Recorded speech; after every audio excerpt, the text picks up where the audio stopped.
Earlier in 2024, as I was putting the final touches on the intermediate isiZulu course that I was doing called isiZulu 102, Iqatu Lesbili, I felt that I wanted to give a bit more substance to that course. I felt it was not complete yet. I needed to add something to that course. And that is when I decided to put a short course together that I would place right in the middle of Iqatu Lesbili, isiZulu 102. And the title of that course is Cross-Cultural Communication Course. Basically what this course, you could also call it the CCC course, 4 C's, Cross-Cultural Communication Course. Now what this course will help you with as you further your language studies in isiZulu, but also any other language where you engage with people of other cultures, is it will help you and it will equip you to know which things to look out for. How are you to go about when you are entering a certain culture, you're learning the language, but there are certain elements in that culture, certain things that you find repulsive, that you don't like, that you don't agree with. What do you do as you are studying a language and you come to a place where you realize, listen, this is fundamentally against my principles? I had the opportunity from 1999 until 2003 to be in Crimea, where there is currently a war going on. I was in Ukraine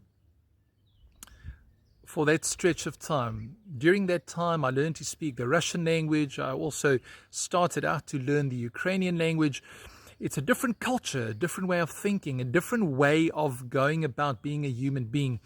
What I saw there amongst the Russian people. Of course, there are always similarities, but there are also differences, cultural differences. So it was about 4.5 years that I was there. In South Africa, I grew up as an Afrikaner. You could call me monocultural. Primary school, high school, yes, we did do English. During those years in the 70s and 80s, some of the great television programs that were transmitted in Afrikaans, you could listen to the soundtrack in English on the radio. But I did grow up monoculturally in the Afrikaner culture. From there, as I matriculated in 1989, I enrolled for languages at the University of Pretoria, and that started a wonderful, wonderful and very interesting journey into the languages of our country, starting out with isiZulu. From there, I crossed over to isiXhosa, into Siswati, and isiKhethu, isiNdebele. Now, you can think that when you start learning other languages, you encounter different cultures. There are similarities in cultures, but there are also differences. There are different ways in which people communicate. And everything that I have learned over the past more than 3 decades, 30 years, when it comes to cross-cultural communication, getting the message that you have in your heart, in your understanding, to the people that you are speaking to, that you are engaging with, I have put into this course, Cross-Cultural Communication course. Various aspects. I can mention one. There is one session where that is called The Box. You are learning to speak another language, and you don't stereotype people. You are open and you are willing to learn and you want to learn. But what do you do as you progress? What do you do when you realize but you are actually being placed in a box? People stereotype you as you are entering into a culture, as you are learning to speak a new language. How do you go about? How do you go about when people start calling you lots of names? And should you stop learning that language? Turn around and say, no, I've had enough. Is there a way of navigating this? How do you go forward when you are being boxed?